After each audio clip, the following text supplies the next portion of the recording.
वंदे तु सौवसिद्धे ध्रुवमचल मणुमवं गदिं पाते गोच्छामि समय पाहुर्निमो सुध केवली भणिदम्।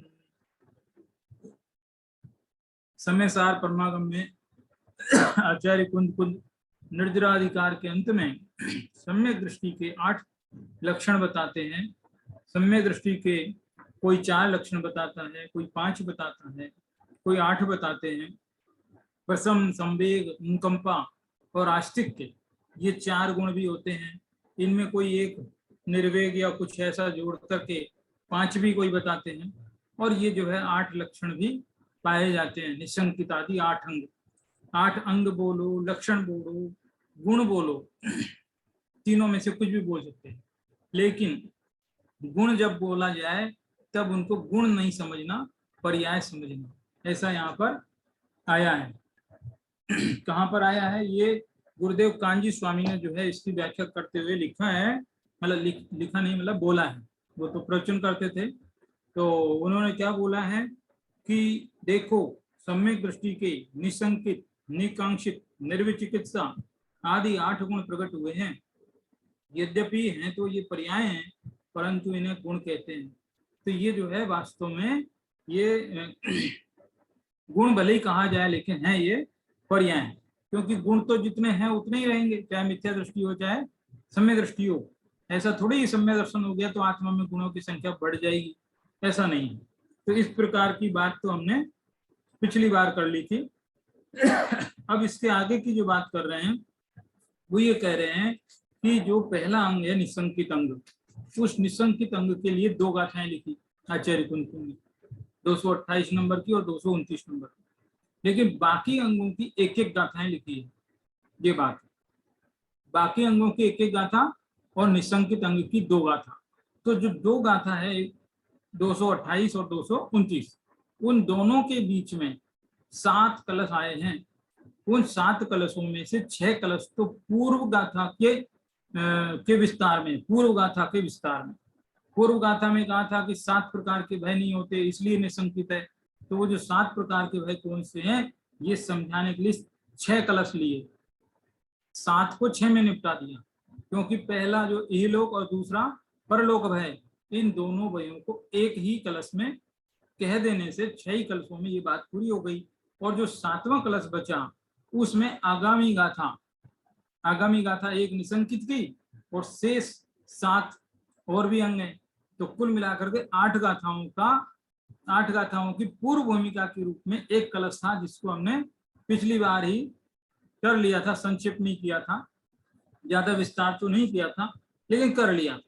तो अब उसमें जो लास्ट टाइम जो किया था उसमें 8 अंगों के नाम गिनाए।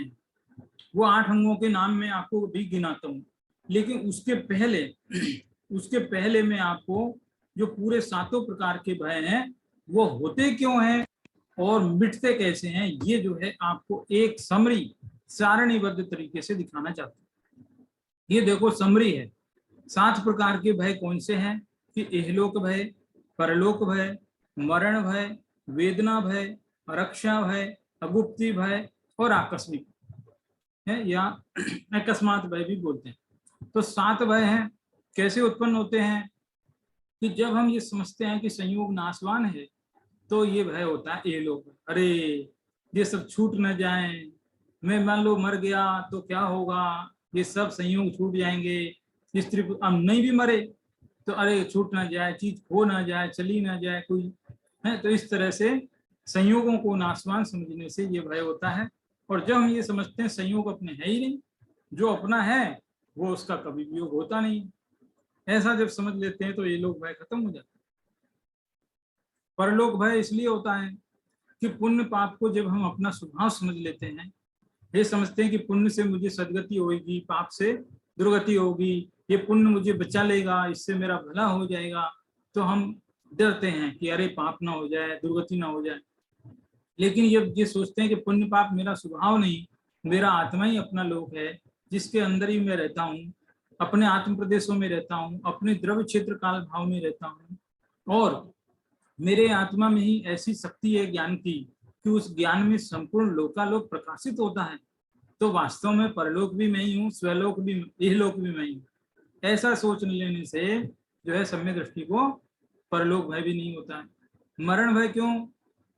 कि जो 10 प्राण हैं वो वास्तव में व्यवहार से हैं और उनका वियोग अवश्य ही होगा, क्योंकि इनका संयोग हुआ है। जिसका संयोग होता है उसका वियोग होता है। तो ये बात से हमको मरण भय होता है, लेकिन सम्यक दृष्टि जानता है कि मेरे तो चेतन प्राणों से जीता हूँ। चेतन प्राण आत्मा के ऐसे हैं जिनका कोई वियोग नहीं कर सकता है, इसलिए मरण भय मिट गया।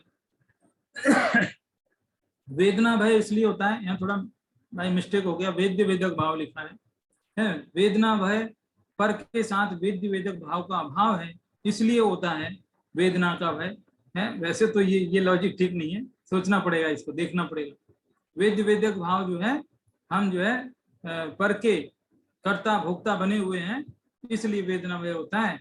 लेकिन क्या होता है, जब ज्ञानी ये समझ लेता है कि मेरा परद्रव के साथ में एक्चुअल वेद्य वेदक बनता नहीं है, स्वयं के साथ ही अभेद रूप से वेद्य वेदक बनता है, तो ये वेदना भय भी मिटता है। लेकिन ये जो है अपनी भूमिका पे समझना थोड़ा कठिन पड़ता है। फिर इसके बाद में आरक्षा भय है, जो ये मिस्टेक हो गई टाइपिंग में, जल्दी जल्दी टाइप किया ना, तो ये विनाश है, विनालस लिख दिया। आरक्षा भय होता है कि सत का कभी विनाश हो नहीं सकता, लेकिन फिर भी हम समझते हैं कि अरे ये नष्ट ना हो जाए, मेरे आत्मा का क्या होगा, तो इस प्रकार का भय। लेकिन वास्तव में आत्मा का एक ऐसी वस्तु है जिसको कोई नष्ट नहीं कर सकता। आत्मा ही क्या, कोई भी चीज को कोई नष्ट नहीं कर सकता, क्योंकि हर द्रव्य के अंदर एक अस्तित्व नाम का गुण है। अगुप्ति भय इसलिए होता है, कोई मेरा कुछ गुप्त पोल ना खुल जाए, मेरे रहस्य ना पता लग जाए, मैं सब कुछ छिपा के रखूं, लेकिन छिपाने जैसी कोई बात ही नहीं है। पर द्रव्य का आत्मा में प्रवेश नहीं है, क्योंकि वो नास्तित्व धर्म वाला भी है इस प्रकार से। और जो छुपाने लायक बात, ऐसी कोई गलत बात भी आत्मा में नहीं है, तो इसलिए अगुप्ति भय सम्यक दृष्टि को नहीं होता। अकस्मात भय कि कोई अनियत, अनसोची, पहले से पूर्व नियोजित नहीं है, ऐसी कोई विपदा अचानक आ जाए, तो वो होता है अकस्मात भय। लेकिन सम्यक दृष्टि जानता है जो जो होसी वीरा रे, अनहोनी कब हो नहीं होसी, काहे हो अधीरा रे, कि होगा वही जो केवली ने अनंत काल पहले ही देख लिया है, वही होगा, उसके अलावा कुछ होगा नहीं, इसलिए अकस्मात की कोई बात नहीं है। इस प्रकार उसको सहज सब व्यवस्थाएं स्वीकार है। ये जो है 7 भयों का एक उपसंहार है। इसके बाद में जो है 8 अंग कौन से हैं, जिनमें से पहले अंग की बात चल रही थी। पहला अंग तो आप जान गए, निशंकित अंग है, और दूसरा अंग है निकांक्षित अंग। पहला है निशंकित, तत्व ज्ञान में शंका नहीं करना, शंका नहीं है इसलिए बेधड़क है, निर्भय है। और निकांक्षित यानी जिसमें कोई आकांक्षा, लोभ, आशा कुछ भी नहीं है, ये लोक की भी परलोक की भी कुछ भी आशा नहीं है। कोई धन संपत्ति की, कोई चक्रवर्ती केशव नारायण बन जाऊं, इंद्र बन जाऊं, ऐसी भी कोई परलोक में इच्छा न बचे, ये लोक में भी इच्छा ना हो, परलोक में भी इच्छा ना हो, तो वो दूसरा अंग है। तीसरा अंग जो है निर्विचिकित्सा। निर्विचिकित्सा का चिकित्सा मतलब होती ग्लानि। चिकित्सा माने ग्लानि, ये सब भी बड़ा सोचने लायक है।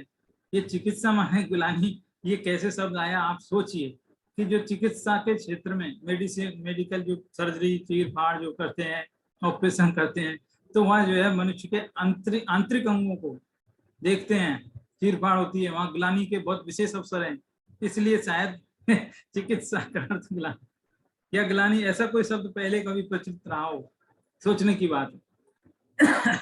तो चिकित्सा माने होती ग्लानि, और निर्विचिकित्सा माने ग्लानि नहीं, घृणा नहीं है, जुगुप्सा नहीं। जुगुप्सा माने एकदम मुंह सिकोड़ लेना, जब कोई गंदी चीज देख लेते हैं, अपशिष्ट पदार्थ देख लेते हैं, दुर्गंधित चीज देख लेते हैं, तो जो नाक मुंह सिकोड़ लेते हैं, अरे राम जी क्या देख लिया, तो इस प्रकार की जो बात होती है उसको चिकित्सा, और उसका नहीं होना वो निर्विचिकित्सा। तो सम्यक दृष्टि जीव अपशिष्ट से अपशिष्ट पदार्थ देखने के बाद भी वो जो है बहुत ज्यादा आकुल व्याकुल नहीं होता है, क्योंकि उसको पता है ये वस्तु स्वरूप है, ये पुद्गल का ऐसा ही गुण है। पुद्गल में दुर्गंध भी होती है, गंध भी होती है, गंध और सुगंध और दुर्गंध दोनों पुद्गल के ही है। तो इस प्रकार से वो जानता है, और वो बहुत ज्यादा आकुलित व्याकुलित नहीं होता। ये तीसरा अंग हुआ। चौथा अंग है अमूढ़ दृष्टि। अमूढ़ दृष्टि का मतलब है कि जिसमें कोई अज्ञानता न रहे। अज्ञानता कौन सी? फिर आपको सम्यक दृष्टि तो वैसे ही ज्ञानी है कि अज्ञानता का मतलब ये है कि वो देव में और कुदेव में दोनों में अंतर मालूम होना चाहिए कि सच्चा देव कौन है सच्चे देव कैसे होते हैं। ये दो सेंटेंस है, फिर से बोलता हूँ, सच्चा देव कौन है और सच्चे देव कैसे होते हैं, दो बात। तो सच्चे देव कैसे होते हैं ये तो हुई सामान्य रूप से आप्त परीक्षा परीक्षा क्या बोलते हैं, सर्वज्ञ सिद्धि, सामान्य रूप से सर्वज्ञ सिद्धि। और फिर सच्चे देव कौन हैं इसका निर्णय करना वो है विशेष सर्वज्ञ सिद्धि। दो प्रकार की सर्वज्ञ सिद्धि होती है, पहली है सामान्य सर्वज्ञ सिद्धि और दूसरी है विशेष सर्वज्ञ सिद्धि। सामान्य सर्वज्ञ सिद्धि में तो ये पता लगाते हैं कि क्या दुनिया में वास्तव में कोई सर्वज्ञ हो सकता है, पॉसिबल है क्या, कौन है कौन नहीं है वो बाद की बात है वो बाद में देखेंगे। लेकिन पहले ये डिसाइड करो कि क्या कोई दुनिया में सर्वज्ञ हो सकता है, क्या पॉसिबल है ऐसा है, वीतराग हो सकता है क्या, बिल्कुल राग द्वेष खत्म हो सकते हैं। जब इसको तर्क से, युक्ति से, आगम के अवलंबन से खूब अच्छी तरह से विचार करके निर्णय किया जाता है तो वो होती है सामान्य सर्वज्ञ। ये हो गया कि हाँ दुनिया में होता है, ये होगी सामान्य सिद्धि। अब कहते हैं कि हो सकता है तो कौन है जरा देखो उसका पता लगाओ, तो उसका फिर पता लगाते हैं, वो होती है विशेष सर्वज्ञ सिद्धि। तो ये दो प्रकार की सर्वज्ञ सिद्धि है। न्याय शास्त्र का विषय है, वो थोड़ा जटिल है और ये आत्ममीमांसा, आत्म परीक्षा ऐसे बहुत विशाल और कठिन ग्रंथ है। वो कठिन तो कहने के हैं लेकिन अभ्यास करो तो आ जाते हैं। तो इस तरह से ये जो है अमूढ़ दृष्टि अंग ये कहता है कि कौन सर्वज्ञ है कौन नहीं है, कौन सर्वज्ञता के नाम पर असर्वज्ञ है अल्पज्ञ है। तो इस प्रकार से कौन तो सच्चा देव है कौन सच्चा नहीं है, कौन सच्चा गुरु है कौन सच्चा गुरु नहीं है, कौन सच्चा धर्म है और कौन सच्चा धर्म नहीं है। देव, गुरु और धर्म, ये तीन बातें हैं। देव गुरु धर्म के बारे में विवेक का होना वो है अमूढ़ दृष्टि अंग, ये चौथा अंग है सम्यक दृष्टि। ठीक है। पांचवा अंग है उपगूहन। उपगूहन का मतलब है छुपाना, गुहन, गुह है नहीं छुपा देना, दबा देना, डुबा। तो किसी डुबाना कि वो कहते हैं कि यदि किसी के अंदर बुराइयां हैं तो उसको जमाने में कहते मत फिरो जने जने, एक एक आदमी को देखो देखो इसमें ये कमी है, उसमें वो कमी है, उसमें ये कमी, कहना नहीं है उसको, चुपचाप, क्योंकि कहोगे तो और बदनामी होगी और बुराई होगी। और वो मान लो साधर्मी है, जैन है, अपने समाज का है, यदि हम उसकी बुराई दूसरे को कहेंगे तो उससे दुनिया ये कहेगी अच्छा जैनी ऐसे होते हैं। मतलब उस एक व्यक्ति के कारण पूरे धर्म को जो है बुराई मिल सकती है। आजकल ऐसा बहुत हो रहा है, जैन व्यक्ति ही एक दूसरे जैन व्यक्ति की बहुत निंदा करता है, पेपर में छापता है, ऐसे बहुत यूट्यूब पे चैनल है तो इस प्रकार की स्थिति है, तो वो उस स्थिति से बचना चाहिए, इससे अपना धर्म बदनाम होता है। यदि कोई ऐसी बात आपने देखी है, कोई आपका साधर्मी है, यदि इस प्रकार के कोई गलत कार्य में है तो उसको अलग से समझाना चाहिए, बुलाना चाहिए। तो इस प्रकार की बात को बोलते हैं उपगूहन। आप कहोगे इसमें बहुत प्रश्न उठते हैं लोगों के, लेकिन उन सबके उत्तर है, उसमें बड़ा बैलेंस है। इस अंग का एक दूसरा नाम भी है, उपगूहन अंग का एक दूसरा नाम भी है जिसको कहते हैं उपब्रह्मण। आगे आएगी वो बात, अलग से गाथा है उसकी। तो उपब्रह्मण में जरा अपोजिट है, उपगूहन में छिपाना और उपब्रह्मण में उजागर करना, बताना लोगों को कि क्या बताना, कि अच्छाइयां बताना बुराइयां छुपाना और अच्छाइयां बताना, ऐसा है। और दो मीनिंग हो गया ना, उपगूहन और उपब्रहण, दो मीनिंग हो गया। अब दो को फिर दो से गुणा करो, चार मीनिंग करने हैं इसके। चार बातें हैं उपगूहन अंग में। चार बातें कौन सी? कि दूसरे की बुराइयों को छिपाना और दूसरे की अच्छाइयों को बताना, ये दो बातें हो गई। अब दूसरी दो बातें अपने पे लागू करो, मेरी अच्छाइयों को, गुणों को दबाना, क्योंकि उससे अहंकार, अरे मैंने ऐसा किया, मैंने ऐसा किया, तो अपने गुणों को बहुत ज्यादा बताना नहीं, छिपाना। और छिपाने का मतलब ये नहीं कोई पूछे तो भी नहीं बताना, पूछे तो सच सच बताना, ऐसा नहीं है। लेकिन जने ऐसा कहते ना, आगे से ही बताते फिरना, प्रशंसा की चाह में कि मेरी प्रशंसा हो, इसलिए अपने गुणों को बड़ा चढ़ा के कहते हैं, वैसा नहीं। और अपनी बुराइयों को बताना, बताने का मतलब ये नहीं कि ऐसे नहीं, कहने का मतलब उसको एकदम एक्चुअल बात है, उसको छुपाना नहीं, ये बात। तो इस तरह से 4 मीनिंग होते हैं इसमें, चौथे अंग में। चौथा है 5वां, चौथा मूड दृष्टि था और 5वां अंग है उपभुवन, जिसके ये 4 मीनिंग है जो आगे आएंगे। फिर छठा है स्थितिकरण अंग। स्थितिकरण अंग का मतलब है कि कोई व्यक्ति जो साधर्मी है, वो दूसरे की बात नहीं, अपना भी, यहाँ भी 2 मीनिंग लेने, चाहे तो दूसरा व्यक्ति धर्म से हट जाए, पथभ्रष्ट हो जाए, और कभी कभी हम स्वयं भी पथभ्रष्ट हो सकते हैं, तो दूसरे को और अपने को, दोनों को ही वापस पुनः धर्म मार्ग पे ले आना, किसी भी तरीके से, साम से, दाम से, बड़े प्रेम से। यदि कोई, इस पे बहुत सारी बातें हैं। क्या होता है कि कई बार कई व्यक्ति किसी न किसी बात से परेशान रहते हैं। जगत में यदि जेब में पैसा नहीं है तो दिमाग काम नहीं करता, किसी के पास रोजगार नहीं है, आजीविका नहीं है, बेचारा दरिद्र है, तो ऐसे आदमी से धर्म सुनने की, समझने की अपेक्षा नहीं कर पाते, क्योंकि उसका चित्त नहीं लगता उसमें। तो इसलिए ऐसे व्यक्ति को पहले मदद की जाती है पैसे से, या फिर तुझे रोजगार दिलाते हैं भाई, कुछ ना कुछ किसी तरीके से उसकी मदद करके, किसी तरीके से उसको जो है सन्मार्ग पर ले आना।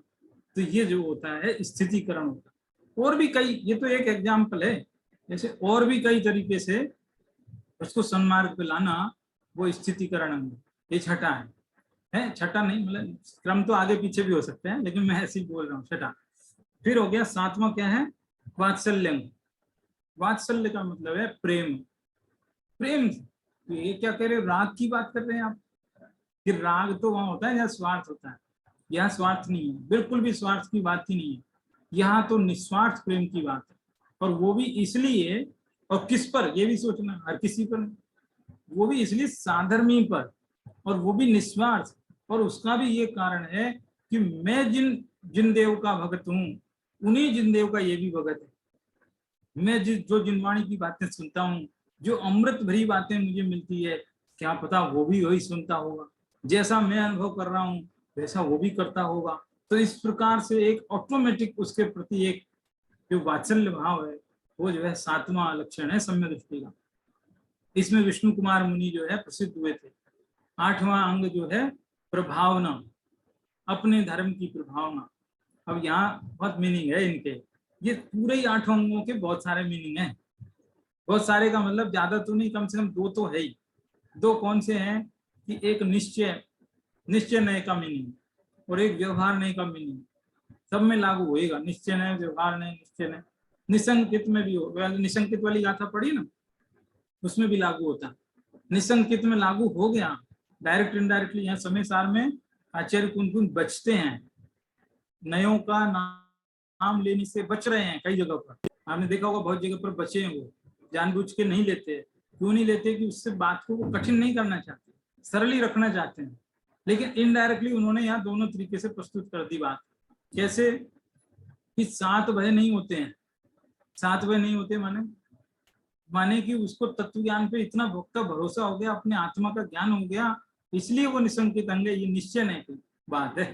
तत्व ज्ञान में शंका नहीं होना वो व्यवहार की बात है, लेकिन वो शंका नहीं है, उसके वजह से ही तो वो निसंकित है?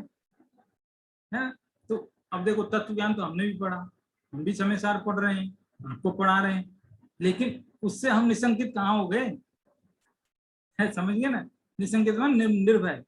तो जो केवल शास्त्र पढ़ा है और निर्भय नहीं हुआ है, समझो कोई व्यवहार नहीं सही चल रहा है अभी उसका काम, ऐसा समझ लीजिए, एक मोटा मोटी, ज्यादा गहन है ना।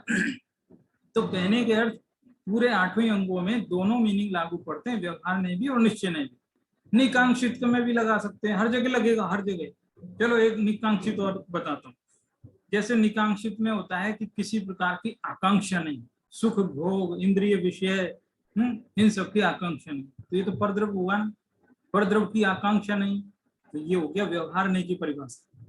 ये परिभाषा जितने भी शास्त्रों में परिभाषाएं मिलती है ना, मोस्टली सब व्यवहार नहीं किए। निश्चय नहीं के अनुसार तो देखा जाए तो अपने आत्मा को देख लिया तो अब दूसरे वैभव फीके लगने लगते, क्योंकि अपने आत्म वैभव के सामने सारे वैभव फीके हैं। तो वो आत्मा को जान लिया, वो निश्चय नहीं की परिभाषा। सभी आठों अंगों पर ये निश्चय की परिभाषा में आत्मा को बीच में लाना समझ में आई बात? आत्मा को बीच में लाना। इस तरह से ये 8 अंगों के नाम हुए, सिर्फ नाम बताए मैंने आपको। अभी देखो ये जो 8 अंग हैं, इन 8 अंगों का वर्णन हमको छेढाला नाम का एक ग्रंथ है उसमें भी मिलते हैं। कहाँ मिलते हैं वो, इधर गए कहीं, मैंने निकाले थे लेकिन वो पता नहीं कहाँ गए। कोई बात नहीं, मैं पढ़ के सुना देता हूँ। शेयर तो नहीं कर पा रहा हूँ क्योंकि वो पता नहीं किधर चले गए। पढ़ के सुना देता हूँ। छेढाला की तीसरी ढाल है, उसमें जो है 12वें नंबर का छंद है, जिसमें ये जो है सम्यक दृष्टि के 8 गुणों की चर्चा आई है। जिन बच्च में संकान धार रस भव सुख वांछा भाने, मुनि तन में मलिन न देख गिनावे, तत्व कुतत्व पिछाने। निज गुण अरु पर गुण, निज गुण अरु पर अवगुण ढाके, वा निज धर्म बढ़ावे। कामादिक कर व्रसते चिगते, निज पर को सुदृढ़ावे। धर्मी सो गौ वक्ष प्रीति सम, कर जिन धर्म दीपावे। इन गुण तय विपरीत दोष वसु, तिनको सतत छिपावे। 12वां छंद और 13वीं का आधा पूर्वार्ध, 1.5 छंदों में ये पूरे 8 लक्षण ये पंडित दौलत राम जी ने बता दिए, आधी आधी लाइन में बता दिए। ऐसे देखो, जिन वच में शंका न, जिनेन्द्र वचनों में शंका नहीं करना, तत्व ऐसा ही है अन्यथा नहीं है, ये 7 तत्वों का ऐसा ही स्वरूप है, इसमें कोई गलत नहीं है, सब बातों को अच्छी तरह से स्वीकारना। ऐसा नहीं कि कोरे बिना परीक्षा के स्वीकार लिया, नहीं जिनेन्द्र ने कहा है तो सही होगा, परीक्षा करके स्वीकारना, क्योंकि परीक्षा करके स्वीकारने पर उसमें दृढ़ता आती है, और पूरी आज्ञा से स्वीकारते तो दृढ़ता नहीं आती। कभी मान लो कोई मुसीबत आ जाए ना, तो वो श्रद्धान डिगमगा जाता है श्रद्धान डिगमगा जाता है। जैसे मान लो एक एग्जाम्पल है, जस्ट अभी वो तो कैसे सिद्ध हुए, अभी मान लीजिए आलू में जीव है, ऐसा हमने शास्त्र से पढ़ के जान लिया। अब जान लिया और हमने आलू खाना छोड़ दिया, लेकिन कल को कोई बड़ी समस्या आ जाए, कोई ऐसी जगह फंस गए, खाना नहीं मिल रहा है, आलू ही मिल रहा है, क्या करे, अरे खा लेते हैं, क्या पता किसने देखे, ऐसा हो सकता है ना, क्योंकि अभी कोरा सांस पड़ा, आपने एकदम उसकी प्रैक्टिकल सोचा परीक्षा का। हालांकि ये एग्जाम्पल में परीक्षा पॉसिबल नहीं है, इसलिए एग्जाम्पल लेने के पहले ही मैंने आपको बताया है ना, लेकिन ये जस्ट एग्जाम्पल है। लेकिन 1 मिनट ऐसा कल्पना करो कि कोई साइंस का कोई ऐसा यंत्र आता हो जिससे ये पता लग जाए कि देखो आलू में जीव दिख रहे हैं, साफ साफ समझ में आ जाए, खूब अच्छी तरह जांच पड़ताल करके अपने मन को एकदम तसल्ली दे करके फिर यदि ये स्वीकार करे कि हाँ आलू में जीव है, और फिर उसका त्याग कर दे, तो फिर आप उसमें दृढ़ रह सकते। यानी कि क्या मतलब हुआ कि हम किसी भी बात को ऐसे स्वीकार नहीं कर लें आज्ञा से ही, बल्कि उसकी परीक्षा करके उसे स्वीकार करें, तो वो होती है निसंकितन।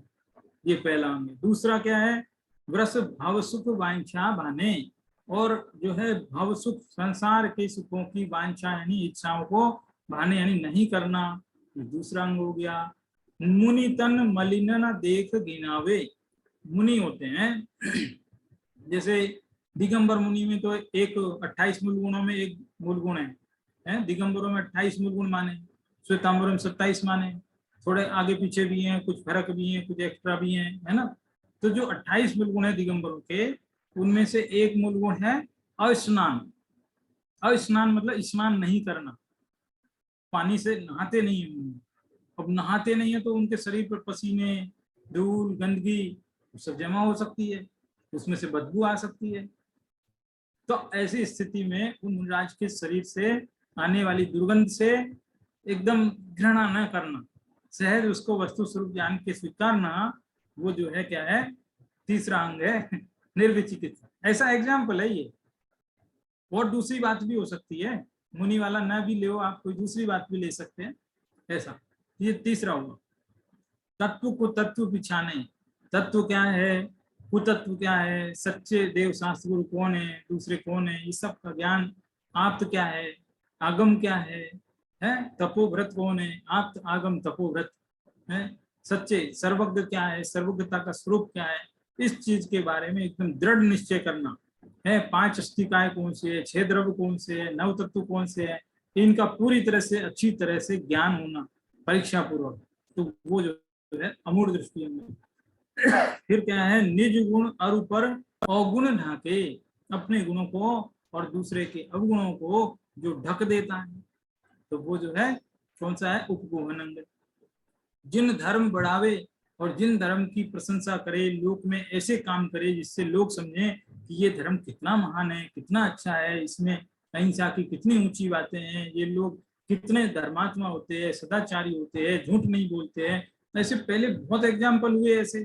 गुरुदेव कांजी स्वामी के जीवन में भी एक ऐसा प्रसंग आया था, कभी किसी कोर्ट में उनको जाना पड़ा था किसी काम से, जो भी, तो पूरी घटना है, रिकॉर्डेड है हालांकि। तो उसमें क्या है कि एक बार उनके बयान को जज ने बिना किसी साक्षी के ही सहज स्वीकार कर लिया। अरे जैन लोग झूठ थोड़ी बोलते हैं जैन लोग झूठ नहीं बोलते हैं। इतनी बड़ी जो है लोगों की सोच होती है। ये जैन लोग हैं, हिंसा नहीं करते, एक चींटी भी नहीं मारते, ये झूठ नहीं बोलते हैं। ऐसी जो है लोक में प्रसिद्धि बनी रहे तो धर्म की महिमा बढ़ती है। तो ये जो है प्रभावनांग हुआ। कामादिक कर व्रस्ते चिगते निज पर कोसुद डावे। कामादिक यानी काम, क्रोध, कषाय जितने भी, उन सब के तीव्र उदय में ये जीव व्रस माने धर्म से, चिगते माने हट जाता है, धर्म से जो है पथभ्रष्ट हो जाता है, छोड़ देता है।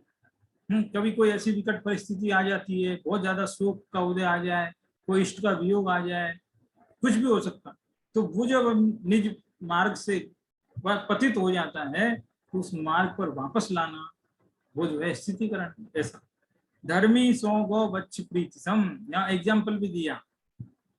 एग्जाम्पल क्या दिया कि प्रेम तो रखना, लेकिन कैसा प्रेम, कि जैसी गाय अपने बछड़े से रखती है। गौ बच्च, गौ यानी गाय, गौ जो है अपने बच्चे को प्रेम करती है, तो ये सोच के नहीं करती कि ये बुढ़ापे में काम आएगा। हम मनुष्यों में तो ये रहती है थोड़ी बहुत कि अरे ये बेटा शायद बुढ़ापे में कुछ काम आएगा। लेकिन वास्तव में वो जो बछड़ा है उसके प्रति गाय एकदम निस्वार्थ भाव से प्रेम करती है। कोई ऐसा नहीं होता कि ये क्या करेगा, क्या काम है। तो ऐसे ही जो धर्मात्मा जीव होते हैं, वो धर्मात्मा जीव दूसरे धर्मात्मा जीव से निस्वार्थ प्रेम करते हैं, स्वार्थ नहीं रखते हैं। तो ये जो कर जिन धर्म दीपावे, और ये तो क्या हुआ, कामादि कौन से हो गए ना, 8वें ही हो गए, पूरे हो गए। तो इस तरह से ये जो 8 गुण जो है सम्यक दृष्टि के यहाँ पर 6 ढाला में भी बताए हैं, तीसरी डाल के 12वें और 13वें छंद के आधे में ये बताए थे, जो मैंने आपको यहाँ पर बताया। अब इसके आगे की जो बात है वो क्या करनी है, देखो इसके आगे की चर्चा कहाँ से शुरू करनी है। इसके आगे की चर्चा हमारी वो गाथा, अगली गाथा है ना कौन सी, 229 नंबर की। तो 229 नंबर की गाथा पढ़नी है। तो अब 229 नंबर की गाथा निकालते हैं। देखो थोड़ा स्लो है, नहीं तो देखो शायद दिखेगी, ये थोड़ा स्लो है आज, दिख रही। जो चत्तारि विपाये छंदन दीते कम बंद मोह करे। सोणे संकोचेदा सम्मादिट्ठि मुने दवो। जो चत्तारि विपाये, 4 पाए, 4 पाए होते हैं, उनको छिंदति छेद देता है, नष्ट कर देता है। कौन से वाले 4 पाए, कि कम बंद मोह करे, कर्म बंद संबंधी और मोह करने वाले, मोह माने मिथ्यात्व, कर्म बंद का कारण है और मिथ्यात्व जिसमें मूल है, ऐसे 4 पाए हैं।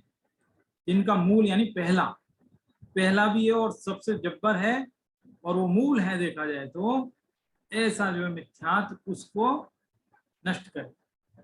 कौन से 4 पाए हैं, याद हो गए होंगे आपको, पहले कई बार आए हैं वो, मिथ्यात्व, अविरति, कसाय और योग, ये 4 पाए।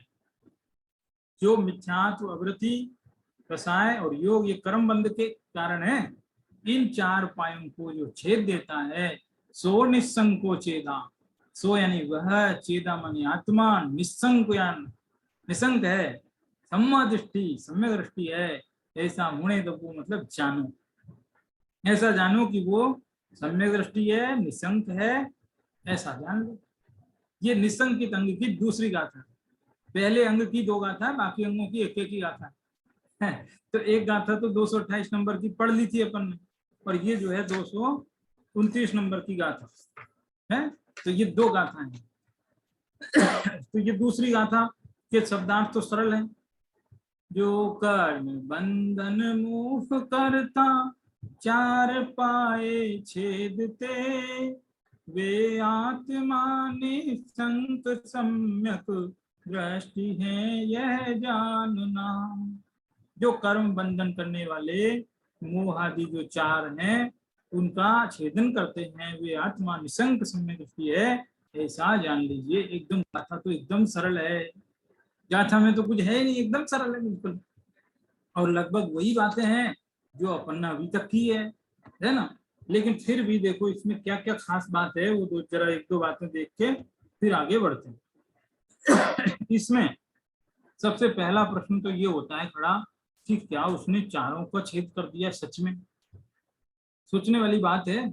सम्यक दृष्टि चौथे गुण स्थान वाला, उसके मिथ्या तो चला गया, ये बात तो ठीक है, लेकिन अविरति वो तो है ना, बाकी वो थोड़ी गई है अभी है। कसाय वो भी है अभी, क्योंकि कसाय 10वें गुण स्थान तक रहती है, ये तो चौथे वाला ही है, तो कसाय भी है।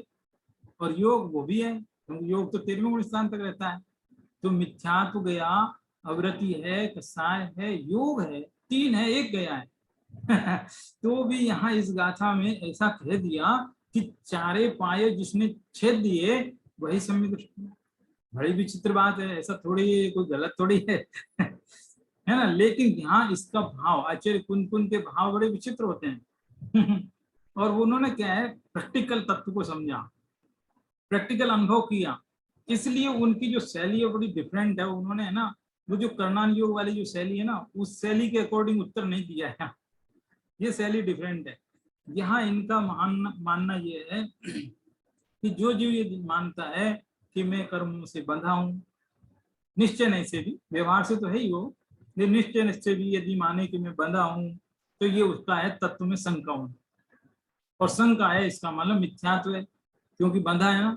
जबकि तत्व कैसा है, इसी समय सार की 14वीं गाथा में कहा था, अबद्ध पुट्ठम अनन्यम नियतम अविशेषम संयुक्तम है, जो जान दिया पाणम अबद्ध पुट्ठम अनन्यम नियतम अविशेषम संयुक्तम तम सुदनयम वियाणी। ये 14वीं गाथा है समय सार की। तो 14वीं गाथा में कहा था तत्व जो है आत्म तत्व वो अवध स्पष्ट है, अनन्य है, नियत है, अविशेष है, असंयुक्त है। लेकिन फिर भी ये यदि उसको ऐसा नहीं मानता है तो इसका मतलब है कि इसको अभी मिथ्यात्व है। ठीक है। तो ऐसा मानने से उसके जो है परिणामों में मलिनता आती है, वो जो है तत्व कर्मों से बंधता है। कम बंद करे, इस गाथा में कम बंद मोह करे, वो कर्म बंद करता है। अब ये देखो, हालांकि उत्तर अभी आया नहीं आपका, जो प्रश्न मैंने अभी उठाया था उसका उत्तर अभी नहीं आया, लेकिन उत्तर क्या है एग्जैक्ट वो सुन लीजिए आप। हालांकि इसको बड़ा घुमा फिरा के लंबी बात करके फिर एंड में दिया है इसका उत्तर। मैं वह एंड से ही पढ़ दूंगा पहले, लेकिन फिर भी सुन लीजिए। उसमें ये कहा है कि यद्यपि सम्यक दृष्टि के केवल मिथ्यात्व का ही नाश हुआ है, बाकी अवृत्ति है, कसाय है, योग है, लेकिन होने दो ना, वो आत्मा में प्रविष्ट थोड़ी हुए हैं। ये क्या बात है, ये भी कोई बात जमी नहीं हमको, कोई बात नहीं जमी, ठीक है। लेकिन सम्यक दृष्टि उन अवृत्ति को, कसाय को, योग को अपना कहाँ मानता है? अपना मानना छूट गया ना उसका। होने के बाद भी देखना है, ऐसा नहीं कि नहीं है, लेकिन होने के बाद भी उनमें अपनापने की मान्यता खत्म हो गई। अब जब है तो रहने दो, नहीं है तो भी कोई दिक्कत नहीं है, तो भी कोई दिक्कत नहीं, क्योंकि उनमें से जो मान्यता थी, अहम बुद्धि, ममत्व बुद्धि, कर्तव्य बुद्धि सब निकल गई। तो अब होने के बाद भी नहीं होने बराबर ही है। लो गजब बात है, ऐसा कहाँ कौन सा ग्रंथ बताएगा, ये कैसी विचित्र बात है, कैसी विचित्र, ये अनुभवगम्य बातें हैं, ये सोचने लायक गंभीर बात है। ये क्या कह रहे हैं कि उसके अवृत्ति है, लेकिन अवृत्ति क्यों होती है पता है आपको? अवृत्ति जीव का दोष भी नहीं है उसमें, गुण भी नहीं है, दोष भी नहीं है, तो क्या है वो है चारित्र मोह का कारण। चारित्र मोह की अप्रत्याख्यानावर्णी कसा है ना, उसके कारण ही तो होती है वो। अप्रत्याख्यानावर्णी कसा है, उसकी वजह से महाव्रत नहीं होते, और अप्रत्याख्यान की वजह से अणुव्रत नहीं होते। तो अब ये आत्मा का इससे लेना देना क्या है, ये बताए? आत्मा का तो कोई लेना देना ही नहीं है। और सम्यक दृष्टि जीव को ये वेद ज्ञान हो गया, दोनों द्रव्यों में एकदम बीच में एकदम विभाजन रेखा उसने खींच ली है। अब वो ये जानता है कि ये हैं लेकिन मेरे नहीं है, मैं इनका कर्ता भोक्ता नहीं। अब उसके तो देखा जाए तो खत्म ही है, अब वो नष्ट जब होंगे तब हो जाएंगे, लेकिन आज की तारीख में होने के बाद भी उसका उनमें से अपनापन टूट गया, इसलिए वो चार पाए नष्ट हो गए। देखो ये बात एक बार को अभी भी नहीं गले उतरती होगी, कई लोगों को नहीं भी उतरी होगी, लेकिन आप इसको जरा सोचना, मुझे भी नहीं उतरी थी, कई बार में पढ़ने पर बड़ी मुश्किल मेरे भी समझ में आई। देखो कैसे कैसे सोचना, अभी इसके पहले अपन समय साल बहुत पढ़ चुके उसमें बीच में जैसे संबर अधिकार आया था, आश्रव अधिकार आया था, ये निर्जरा अधिकार आया, उन सारे अधिकारों का निचोड़ जब देखोगे सोचोगे तो बात समझ में आ जाएगी, थोड़ी थोड़ी समझ में आ जाएगी कि क्या ऐसा ही है कि नहीं, कि वास्तव में उनके प्रति उसका जो है अभी से ही नाता टूट गया है। अविरति जब जाएगी तब चली जाएगी, कसाय जब जाएगी तब चली जाएगी। देखो कसाय माने राग द्वेष, एक शब्द में कहना हो तो राग द्वेष बोलते हैं उनको। तो राग द्वेष के प्रति एकत्व, ममत्व, तन्मयता, लीनता, ये सब खत्म है कि नहीं उसका? वो अपने को पुण्य पाप रूप कहाँ मानता है? वो तो शुद्ध ज्ञान रूप मानता है, चेतन रूप मानता है, पुण्य पाप तो परद्रव्य है ऐसा मानता है। तो अब बताइए वो कसाय उसकी रही कहाँ? कसाय उत्पन्न होती है क्योंकि चारित्र मोह का उदय अभी बाकी, इसलिए कसाय उसके होती है जीवन में, लेकिन होने के बाद भी उन कसायों का वो ज्ञाता रहता है, करता नहीं रहता। उन कसायों का वो सिर्फ ज्ञाता रहता है, उन कसायों को अपना नहीं मानता है। इसलिए यहाँ आचार्य कुंतुन ने इस गाथा में कहा कि जो कर्म बंधन करने वाले चार पाए हैं उनको सम्यक दृष्टि में छेद दी। बड़ी विचित्र बात है, ये थोड़ी गंभीर है, बड़ी अटपटी है। और इस 229वीं गाथा में बहुत लोग छल ग्रहण करना चाहे तो आसानी से कर भी सकते हैं, और इस बात को आचार्य कुंतुन भी जानते थे कि इस गाथा में कोई छल ग्रहण कर सकता है, इसलिए पहले ही उन्होंने चेतावनी दे दी 5वीं गाथा में, छलम न गेतव। मैं जो कह रहा हूँ छल ग्रहण मत करना छल ग्रहण मत करना, मेरी स्टाइल थोड़ी कहने की अलग है। तो आपने अभी तक जो सुनी है उसमें थोड़ा सा अपेक्षा भेद है, बस ऐसा नहीं तत्व का भेद है, तत्व का कोई भेद नहीं है, लेकिन अपेक्षा मेरी स्टाइल अलग है कहने की। तो आप कोई छल ग्रहण मत करो, ऐसा आचार्य कुंज ने पहले ही सूचित कर दिया। तो ये बड़ी सोचने वाली बात है समझ में आई बात? देखो चारों प्रत्ययों का भाव, चलो मैं डायरेक्ट जो चीज है वहीं से पढ़ के सुनाओ ना। सबसे अंतिम पेज पे 318 पेज पर ही लिखा है, जो बात मैंने अभी समझाई उसको कहते हैं उक्त कथन का भाव, यानी पूरी गाथा, पूरे आचार्य और पूरे स्वामी जी सबका निष्कर्ष, एंड मतलब सब बातों के सबसे पहले एंड की क्या बात पहले करते हैं। उक्त कथन का भाव यह है कि जब ज्ञानी की दृष्टि में बंध के चारों कारणों में अपनापन नहीं रहा, आप अकेले मिथ्यात्व के चार मिथ्यात्व का किसी में भी उसका अपनापन नहीं रहा, तो आत्मा में तो उनका भाव ही हो गया। क्या करना, आत्मा में थोड़ा ही है। अच्छा आज भी, अच्छा चलो मिथ्या दृष्टि को जाने दो, अपन अपनी बात करें, मिथ्या दृष्टि को सॉरी सम्यक दृष्टि को जाने दो, हम अपनी बात करें या किसी मिथ्या दृष्टि की बात करें, क्या उसके भी आत्मा में ये थोड़ी ही है? असल में तो उसके भी नहीं है अब थोड़ा सोचना, ये मिथ्यात्व, अविरति, कसाय और योग, ये ऐसा नहीं है कि सम्यक दृष्टि के नष्ट हुए हैं, ये मिथ्या दृष्टि की आत्मा में भी तो नहीं है नहीं। वो मिथ्या दृष्टि जबरदस्ती उसको अपना समझे बैठा है, एक्चुअल में वो मिथ्या दृष्टि के भी नहीं है और न सम्यक दृष्टि के। ऐसा थोड़ी कि भेदभाव चल रहा हो कि नहीं नहीं सम्यक दृष्टि के नष्ट हो गए, मिथ्या दृष्टि के हैं, वास्तव में दोनों के ही नहीं है, लेकिन मिथ्या दृष्टि उनको अपना मानता है और सम्यक दृष्टि उनको अपना नहीं मानता है, बस ये है खेल। समझ में आई बात? तो देखो फिर से पढ़ता हूँ, भाव यह है कि ज्ञानी की दृष्टि में बंध के चारों कारणों में अपनापन नहीं रहा तो आत्मा में तो उनका अभाव ही हो गया। कदाचित लोक में उनकी सत्ता हो भी तो ज्ञानी को उससे क्या अंतर पड़ता। जब उसका अपनापन टूट गया तो उसके लिए तो अभाव ही हो गया, अभाव ही हो गया। भाई उसका तो क्या है, उसने देखो क्या होता है, अभी वो चौथे गुण स्थान में, कसाय जाएगी 10वें गुण स्थान में, लेकिन आज ही चौथे गुण स्थान में उसको ये निर्णय हो गया कि ये जो कसाय भले ही 10वें में जाएगी लेकिन आज से ही पता है कि ये मेरी नहीं। गजब बात। देखो अपन कोई चीज किसी को बेच देते हैं, बड़ी चीज लेते हैं, मकान जैसी चीज रखो कि बेच दिया, सौदा कर दिया है। अब वो पूरा सौदा होने में कितना वक्त लगेगा, लेकिन आज से ही हम सोच लेते हैं ये अपना है। तो इसी तरह से सम्यक दृष्टि की कसाय वो 10वें गुण स्थान में जाएगी लेकिन वो चौथे से ही मानना शुरू कर देता है ये मेरी। गजब बात, गजब बात है, गजब स्टाइल है, क्या बात है, किस तरीके की बात है ये।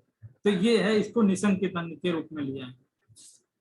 क्या गजब निसंकित अंग है ये, कि शंका नहीं है, उसको इस बात का विश्वास है कि ये सब मेरे नहीं। और दूसरा इन्होंने क्या है, टीका में भाव में कहीं पर ऐसा अर्थ भी किया है कि उसको ये पता है कि मैं अबद्ध स्पष्ट हूँ, अनन्य हूँ, और इस बात में उसको शंका नहीं है, इसलिए वो निसंकित, ऐसा कुछ अर्थ है यहाँ पर, है ना। अभी देखो है तो ये निसंकित अंग, और इसमें क्या बताया कि उसको सर्वज्ञता के ऊपर, अपनी आत्मा की सर्वज्ञ स्वभाव के ऊपर सब कुछ पूरी श्रद्धा है। और जिसको इस बात का पूरी श्रद्धा होती है, विश्वास होता है, तभी तो जीवन में सर्वज्ञता आएगी। समझ में आई बात? नहीं, नहीं समझ में आई, क्या कहना चाहता हूँ समझो। जैसे क्या होता है, कई लोगों को सर्वज्ञता अभी समझ में नहीं आती, सर्वज्ञता का विशेष स्वरूप खोल खोल के जो बताया जाता है तो उनको विश्वास ही नहीं जमता है कि अच्छा ऐसा भी होता है, ऐसा भी होता है, ऐसा भी होता है, क्या ऐसा भी पॉसिबल है, क्या ऐसे भी होता। तो जिन लोगों को यदि विश्वास ही नहीं तो अभी तो सर्वज्ञता बड़ी दूर है, ये समझना चाहिए। और जिनको समझ में आई तो समझो कि सर्वज्ञता थोड़ी नजदीक है। ये कुछ सिद्धांत ऐसे हैं जैन दर्शन के, वो सिद्धांत के अंदर ही ये बात ऑटोमेटिक इंक्लूड है, समझ में आती है कि ये सिद्धांत किसी के समझ में आया तो उसका क्या भविष्य है, कितना दूर है सर्वज्ञता, वो भी उसके ऊपर ही डिपेंड है। समझो, सर्वज्ञता होने के पहले सर्वज्ञता का स्वरूप समझ में आ जाता, यदि स्वरूप भी समझ में नहीं आया तो सर्वज्ञता भी बड़ी दूर है, समझो आप। ऐसा है सिद्धांत कुछ कुछ, एक अर्थ तो ये ऐसा। और दूसरा क्या है कि ये जो निशंकित अंग है, ये निशंकित अंग के बारे में बहुत सारे ग्रंथों में अलग अलग तरीके से, बात तो एक ही है लेकिन शब्द अलग अलग है कई जगह पर। देखो कितने ग्रंथों में मिलेगी, जितने भी चौड़ान युग के ग्रंथ है उनमें मिलती है। पुरुषार्थ सिद्धि उपाय है, दिगंबर ग्रंथों के नाम है मेरे पास तो, इसलिए आचार्य अमृत चंद्र की पुरुषार्थ सिद्धि उपाय। आप कहोगे आचार्य अमृत चंद्र ने तो ये लिखा, वो भी एक ग्रंथ है, हाँ एक वो भी है, पुरुषार्थ सिद्धि उपाय नाम का एक ग्रंथ है आचार्य अमृत चंद्र का लिखा हुआ। तो उसमें भी ये 8 अंगों का प्रकरण है। एक जो है समंत्र भद्र आचार्य का 2वीं शताब्दी में हुए, उनका रतन कर्ण श्रावकाचार्य के अंदर एक प्रकरण है, और इस समय सार में भी आया है, और भी कई जगह पर आया, छेडालान में भी पढ़ के सुना है आपको। तो ऐसे बहुत जगहों पर ये 8 अंगों का प्रकरण पाया जाता है, श्वेतांबर आगमों में भी पाया जाता है, सब जगह पाया जाता है। तो देखो शब्द अलग हो सकते हैं लेकिन भाव लगभग एक ही है। क्या अर्थ है देखो, अमृत चंद्र कृत पुरुषार्थ सिद्धि उपाय में सर्वज्ञ कथित अनेकांतात्मक वस्तु स्वरूप में यह सत्य है या असत्य, ऐसी शंका नहीं करने को निशंकित अंग कहते हैं। तत्व ज्ञान ऐसा है कि नहीं। आचार्य समंत भद्र क्या कहते हैं कि तत्व यही है, ऐसा ही है, और अन्य प्रकार नहीं है। सन्मार्ग में संशय रही तो तलवार की धार के समान अकम्प रुचि को निशंकित कहा है। चाहे सुमेरु हिले तो हिले, चाहे सूरज पूरब का पश्चिम में उगे, चाहे पृथ्वी पे भूचाल आ जाए, लेकिन तत्व ज्ञान यही है, इसके अलावा अन्य कुछ नहीं है। इतनी दृढ़ जो निश्चय होता है वो होता है निशंकित। गजब बात। ऐसा निशंकित अंग कब होएगा, जब आत्मा को जानेंगे तभी होगा, शास्त्र पढ़ने से नहीं। शास्त्र चाहे जितने पढ़ लो लेकिन नहीं होता। तब होगा जब आत्मा, चाहे जितने का मतलब कितना लेना है, 11 अंग 9 पूर्व लेना, पूरा मत ले लेना, ठीक है। तो इस तरह से सप्त वयों से रहित होता है सम्यक दृष्टि। कुछ है, कुछ है, ये कुछ है कुछ हो सकता है, क्या है, ये डाउट जो रहता है ये बड़ा परेशान करने वाला है। ये डाउट के ऊपर एक कहानी है जो लौकिक में भी, संसारिक जीवन में भी, ये कुछ को लेकर के जो हम रहते हैं ना, इससे कुछ फल नहीं मिलता। एक छोटी सी कहानी देखो। एक बार जो है अकबर ने अपने ये जो बाल बनाने वाला जो बार्बर होता है, नापित, उसको बुलाया। संस्कृत में नापित बोलते हैं, हिंदी में नाई वगैरह बोलते हैं, बार्बर बोलते हैं। तो उसको बुलाया कि आज हमारे ये जरा मतलब बाल वगैरह सब बनाने हैं एकदम पड़े। तो अब वो कोई नाई है ना, वो गरीब था बेचारा, 1-1 रुपए किसी तरह कमाता था पब्लिक में, इतनी सी बहुत समय पहले। तो उसको लगा कि आज तो राजा साहब ने बुलाया, कुछ अच्छा कुछ मिलेगा आज तो, कुछ ना कुछ तो मिलेगा एकदम। उसको पूछा भी उसने, बुलाने वाले जो आए थे उनसे, क्या क्या मिलेगा? नहीं, कुछ मिलेगा, चिंता मत करो, तुमको कुछ ना कुछ तो जरूर मिलेगा, ऐसा थोड़ी कि वो कुछ ना दे, कुछ तो जरूर देंगे। भाई वो जो बुलाने वाले थे उनको एग्जैक्ट थोड़ी मालूम है क्या देंगे राजा साहब, उनका कुछ ना कुछ मिलेगा, कुछ तो जरूर देंगे, ऐसा नहीं हो ही नहीं सकती कुछ नहीं। तो इनका अच्छा कुछ मिलेगा, कुछ मिले। अब ये बड़ी उम्मीद के साथ कि आज तो कुछ मिलेगा, तो वहां चला, उसने सब काम किया। काम करने के बाद में राजा साहब से कहा कि भाई अब कुछ जो भी मिले वो दे दो। तो राजा साहब ने निकालो, इसको दे दो, काफी अच्छा जो है 10 मुद्राएं, स्वर्ण मुद्राएं दे दो। इतना बड़ा उपहार होने के बाद भी उसके मन में लालच था। तो उसने सोचा कुछ, आप तो कह रहे थे कुछ कुछ मिलेगा, तो उनका चलो 20 दे दो, 20 इनाम। 20 कुछ कुछ बोल रहे थे आप, कुछ देंगे, चलो दे दो 50 दे दो इसको। कुछ कुछ कह रहे थे आप, कुछ देंगे। कि चलो 100 स्वर्ण मुद्राएं दो इसको, इसके अभी तो 100 देने के बाद में आप कुछ कह रहे थे, कुछ कुछ और दे। तो उनका क्या करें, इस आदमी को समझ नहीं आ रहा, अभी इतना हमने दे दिया, अभी भी इसको समझ में नहीं आ रहा है। बुलाओ बीरबल को, वही करेंगे ऐसा काम।